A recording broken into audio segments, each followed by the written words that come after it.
Hello everyone, welcome back to my channel. আশা করছি সকলেই ভালো আছো। আজকে দেখো সকাল সকাল আমরা রেডি হয়ে গেছি, আর সকাল সকাল রেডি হলে মানে কোথাও নিশ্চয়ই যাচ্ছি। তো হ্যাঁ যাচ্ছি, কিন্তু আজকের ব্লগটা একদম অন্যরকম হতে চলেছে। আজকের ব্লগটা সারপ্রাইজ ব্লগ। কি সারপ্রাইজ, তার জন্য তোমাদের ব্লগের সঙ্গে থাকতে হবে, দেখতে থাকো। তো চলো, বাড়ি থেকেই বাইকে করে বেরিয়ে পড়েছি, তারপরে সোজা দত্তপুকুর স্টেশনে নেমে তারপর ক্যামেরাটা অন করেছি। আর আমি তার আগে গেছিলাম মেয়ের রক্ত দিতে। মেয়ের অনেকগুলো টেস্ট করাতে হবে, মেয়ের তো শরীরটা খারাপ, চোখ মুখ দেখেই বুঝতে পারছো। কিন্তু মেয়ের ইচ্ছা, ওর দিদির মেয়ে মানে আমার দিদির মেয়ে, ওর বোন সারপ্রাইজ দেবে। তো সেটা আর সারপ্রাইজ হলো না, সেটা ফোনে বলে দিয়েছিলাম দিদিকে যে আমি যাচ্ছি। তো তার কারণে জামাইবাবু আমাকে নিতে আসবে, স্টেশনে দাঁড়িয়ে আছে। স্টেশনে নামতেই জামাইবাবুর সঙ্গে দেখা হয়ে যাবে। যেতে যেতে না আমি দেখলাম বিশাল মোটা মোটা চই, দেখে আর লোভ সামলাতে পারিনি।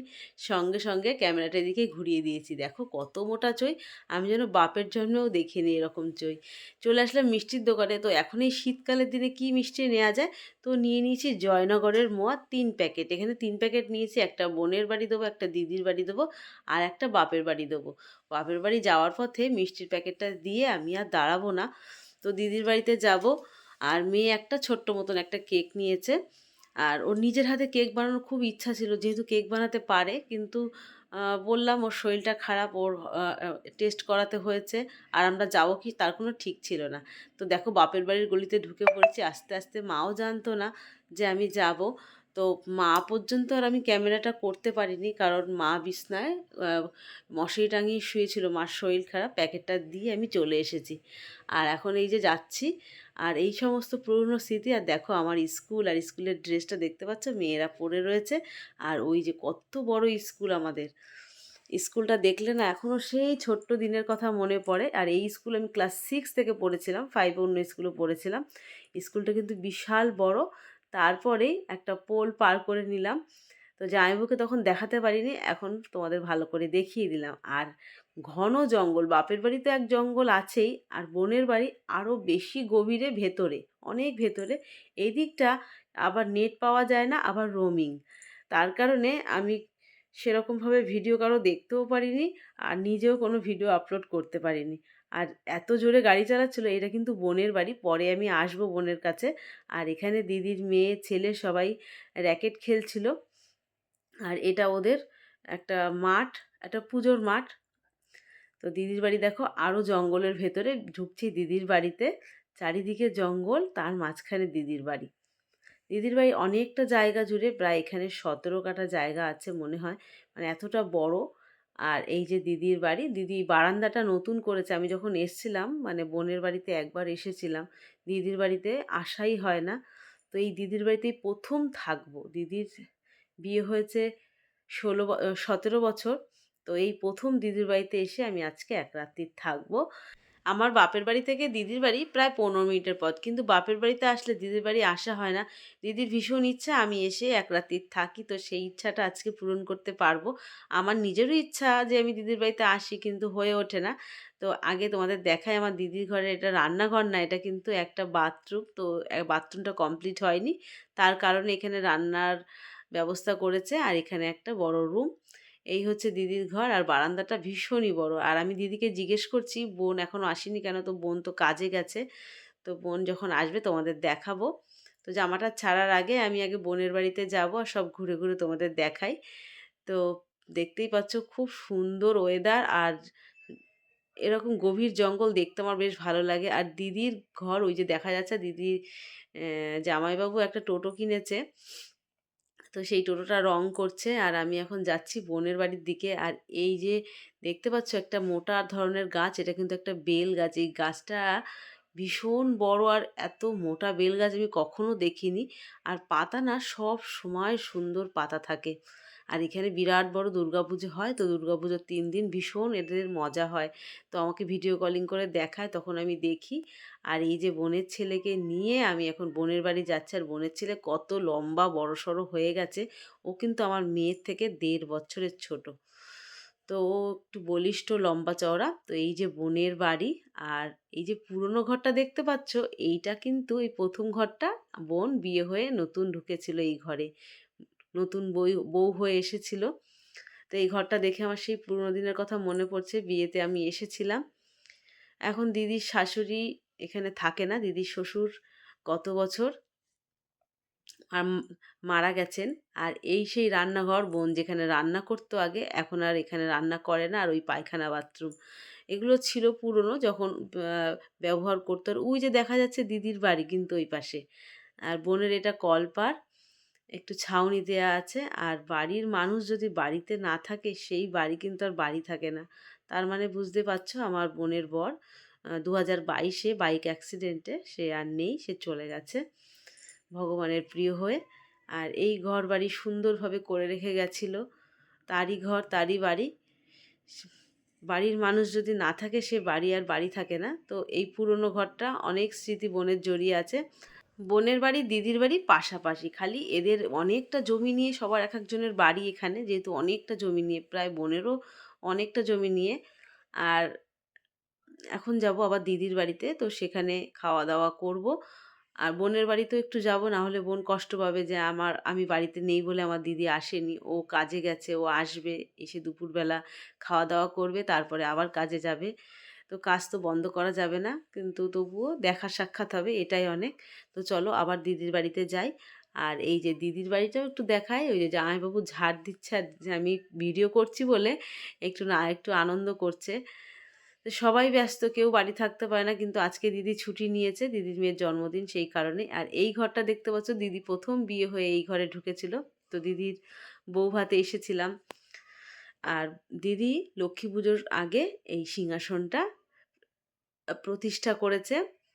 তো আমাকে ছবিতে দেখিয়েছিল, তো এটা সামনাসামনি দেখছি কত সুন্দর হয়েছে। আর মা লক্ষ্মীকেও খুব সুন্দর সাজিয়েছে।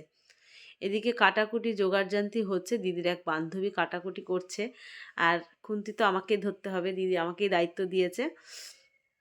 তো আমি তাড়াতাড়ি জামাটা ছেড়ে আসি। আর ওই দেখো বোন কাজের থেকে এসেছে। এই যে বোনকে এখন তোমাদের দেখালাম। ওর আবার কাজে যেতে হবে, তো বাড়িতে গিয়ে আবার স্নান পুজো ঘরের কাজ সেরে তারপরে আসবে। আর আমি একটা ন্যাকড়া নিয়ে দাঁড়িয়ে পড়েছি রান্নাঘরে। আর আমার একটা ন্যাকড়া সবসময় লাগে, কারণ আমার হাত মুছতে। জামাইবাবু ওদিকে স্যালাড কাটছে, আর এইদিকে আমার মেয়ে ওর বোনকে জোর করে ভাত মেখে খাইয়ে দিচ্ছে। কারণ ও খেয়ে যাবে না বলছিল, কিন্তু জোর করে ধরে খাইয়ে দিচ্ছে, কারণ এই ভাতটা না খেলে কখন না কখন আসবে। ওর এক জায়গায় পড়া আছে। আর সত্যি কথা বলতে এই ক্লাসটা এমনই ক্লাস, আমার মেয়েও কোনো কামাই করতে পারে না। একটা দিন কামাই হলে সিলেবাস নিতে খুব সমস্যা হয়। তো এদিকে ভাতও হয়ে গেছে, মাছের ঝোলও হয়ে গেছে। মাছের ঝোলটা না একটু লালচে লালচে হয়েছে, বুঝতে পারিনি আমি। এক জায়গা থেকে আরেক জায়গায় রান্নাঘরে আসলে না একটু উল্টোপাল্টা হয়ে যায়। তো এই দিদির মেয়ের জন্য এখানে ভাজা হচ্ছে 3 রকম, বেগুন, পটল আর আলু। বেশি কিছু করা হচ্ছে না, কারণ ওকে দেয়া হবে সেই রাত্রিবেলা, ও পড়ে আস্তে আস্তে অনেকটা সময় লাগবে। আর আমি রান্না করতে করতে মশলাকে কষিয়ে ফেলেছি, পেঁয়াজ দিতে ভুলে গেছিলাম। পরে পেঁয়াজ দিচ্ছি, কেমন হজবরলা হয়ে যাচ্ছে। নিজের রান্নাঘর একরকম, আর এক রান্নাঘরে আসলে না একটু অসুবিধা হয়ে যায়। মেয়ে এদিকে জল ভরেছে, আর আমি এখন চই কাটছি। মানে বোনের বাড়িতে চই হয়েছিল, তো বোনের ছেলে দিদিকে অনেক দিন আগে চই দিয়েছিল। দিদি শুকিয়ে ফেলেছে চইটা, ঠিকঠাকভাবে রাখতে পারিনি। তো এদিকে আমি মাংস কষাচ্ছি, আর জামাইবাবু ভাজাটা ভেজে নিচ্ছে, 3 রকম ভাজা। জামাইবাবু ভালো রান্না করতে পারে। এখন বাজে দুপুর 2:30। এখন আমরা দুপুরের খাওয়া দাওয়া খেয়ে নেবো। এসে আমরা সকালবেলা কিছু খাওয়া দাওয়া করিনি, বাড়ি থেকে চা বিস্কুট খেয়েছিলাম, আর কিছু খেতে ইচ্ছা করছিল না। তো এখন দিদি খেতে দিচ্ছে। বেশি কিছু হয়নি, শুধু কাতলা মাছের ঝোল আলু দিয়ে আর মুরগির মাংস, এই দুটোই রান্না হয়েছে। তো আমাদের খাওয়া হয়ে গেছিলো, বোন পরে আসলো, পরে এসে বোন খাওয়া দাওয়া করলো। এখন যাচ্ছি আবার বোনের বাড়িতে একটু ফ্রেশ হব। তো বোনের বাড়ি যেতে গেলে দিদির বাড়ির পেছন থেকেই যাওয়া যায়, তো যাচ্ছি। আর তোমরা দেখো বোনের বাড়ি আর দিদির বাড়ি কিন্তু একদম কাছাকাছি।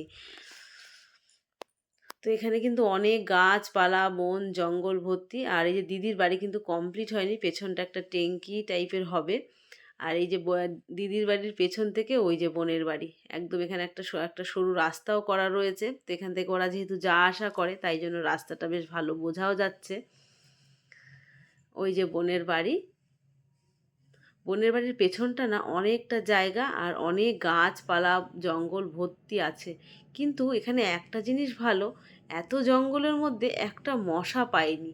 আর আমার বাপের বাড়িতে ভীষণ মশা।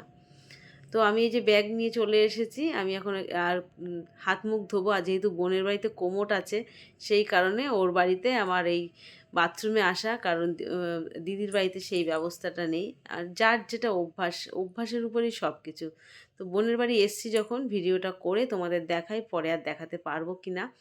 তো এটা বোনের ডাইনিং টেবিল, আর বোনের ছেলে মনে হয় একটু ব্যায়াম করে, তার কারণে এই যে লোহার দুটো জিনিস দেখলাম। আর এই যে বোনের ফ্রিজ, এই বারান্দাতে, ওদের বারান্দাগুলো সবার ভীষণ বড় বড়। দিদির বাড়িতেও বারান্দাটা ভীষণ বড়। আর এই যে বাড়ির মালিক, বাড়ির মালিক যদি আজকে থাকতো কত খুশি হতো আমি এসেছি শুনে। সে নেই, এতটা কষ্ট লাগে। বোনও বাড়িতে নেই, আর শুধু বোনের ছেলে সারাদিন থাকে, ও স্কুল পড়া করে আর বাড়িতে আসে। আর বোন আস্তে আস্তে সেই রাত 9টা। এই যে বোন আর বোনের বর, কত মিল, কত ভালোবাসা ছিল দুজনের মধ্যে, ভীষণ ভালোবাসা ছিল। আর এই যে বোনের ঠাকুর, বোন এবার লক্ষ্মী পুজো করেছে, কারণ বোন পুজো করতে পারিনি 2 বছর। তারপরে এই দেখো বাথরুম, রান্নাঘর, কত সুন্দর ব্যবস্থা করেছে বোনের বর। তো যখন ব্যবস্থা করেছে তার কয়েক মাস পরেই বোনের বর চলে গেছে। অ্যাকোয়াগার্ড বসিয়ে দিয়েছে, চিমনি বসিয়ে দিয়েছে, বাথরুমটাকে সুন্দর করেছে, সব কিছু করেছে, করে সে আর সুখ ভোগ করতে পারলো না। এটা ভেবে খুবই কষ্ট লাগে, কারণ মানুষ যখন কষ্ট করে না, তারপর যখন সুখের আলো দেখে, অনেক মানুষ না পায় না সেই সুখটা, এটাই ভেবে খারাপ লাগে। এই যে বোনের ছেলে আর মেয়ে এখানে গেম খেলছে বসে। আর আমিও ফ্রেশ হয়ে গেছি। আর ফ্রেশ হওয়ার পরে ভালো লাগছে, কারণ রান্না বান্না খাওয়া দাওয়া করার পরে। আর এই যে দিদিও চলে এসেছে, আর বোনের বাড়িতে পানের বাটা আছে, আমরা পান খাবো এখন। আর বোনও এসে তাড়াহুড়ো করে রেডি হয়ে ও বেরিয়ে যাচ্ছে, আসবে রাত 9টায়। আর বিকেল বিকেল রয়েছে, কিন্তু তবুও বোন সন্ধেটা দিয়ে তারপরে বেরিয়েছে, কারণ কখন আর সন্ধে দেওয়া হবে, বোনের ছেলে বাচ্চা মানুষ কখন কি দেবে না দেবে। তা বোন দুগ্গা দুগ্গা করে বেরিয়ে পড়লো। আর ওদের বাড়িটা কিন্তু খুব সুন্দর জায়গায়, রাস্তার উপরে। তারপরে এই দেখো, আমার মেয়ে হাতে আজকে সকালবেলা রক্ত দিয়েছে, তার চিহ্নটা এখনও রয়েছে। আর আমরা এখন পান খাবো, পান খেয়ে একটু হাঁটাচলা করব, তারপরে আবার দিদির বাড়িতে চলে যাব। তা সন্ধে সন্ধে হয়েছে, আর এখানটা কেমন লাগে দেখতে সেটাই দেখছি। আর আমার এত ভালো লাগে এই বন জঙ্গল, যেহেতু এখানেই মানুষ হয়েছি তার কারণেই বেশি ভালো লাগে।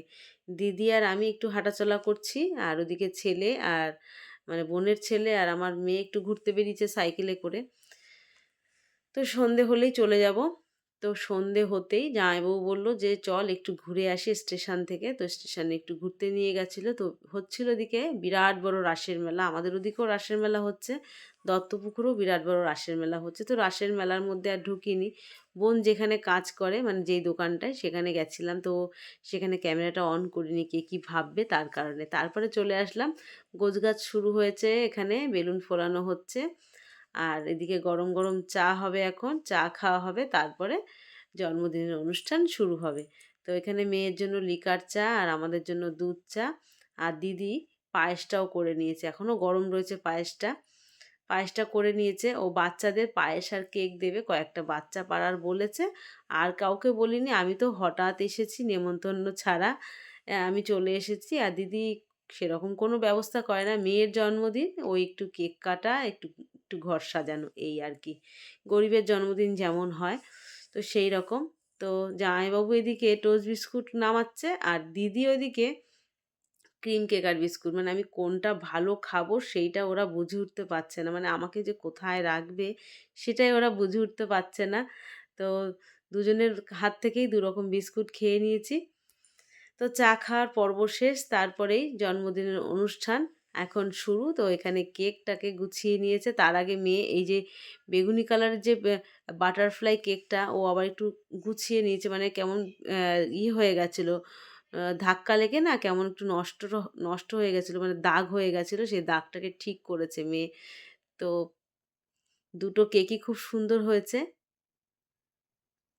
তো আমার মেয়ে কেকটা দিয়েছে হচ্ছে এই পাশের যে সবুজ হালকা গ্রিন কালারের, ওই কেকটা দিয়েছে আমার মেয়ে ওকে। তারপরেই সবাই এখন একটু ওর সঙ্গে, বার্থডে গার্লের সঙ্গে একটু ছবি তুলে নিচ্ছি। তো আমিও ছবি তুলে নিচ্ছি বোনের সাথে। আর এই কয়জন পাশের বাচ্চা দিয়ে একটু নেমন্তন্ন করেছে। এই এই হচ্ছে জন্মদিনের অনুষ্ঠান।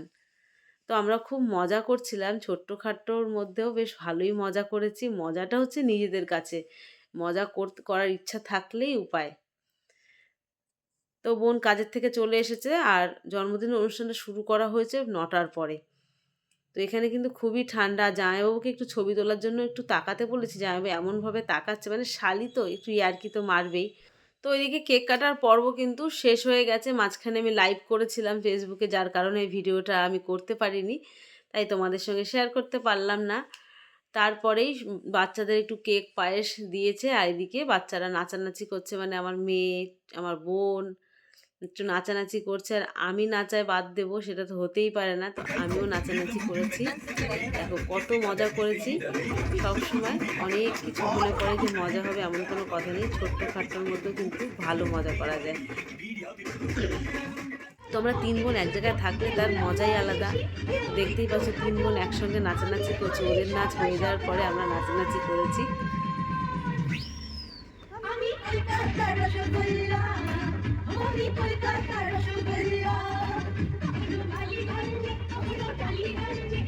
অনেক নাচানাচি হয়েছে, এবার চলো ডিনারটা সেরে নিই। তো দিদির মেয়েকে খেতে দেওয়া হয়েছে, তোমাদের বলেছিলাম রাত্রেবেলা খেতে দেওয়া হবে। তো রাত্রেবেলা কোনো কিচ্ছুর আয়োজন নেই, দুপুরবেলা যা রান্না হয়েছে চিকেন কিছুটা বেঁচেছিল, তাই দিয়ে ভাত রুটি যে যা পেরেছে তাই দিয়ে খেয়ে চিকেন পরিষ্কার করে ফেলা হয়েছে।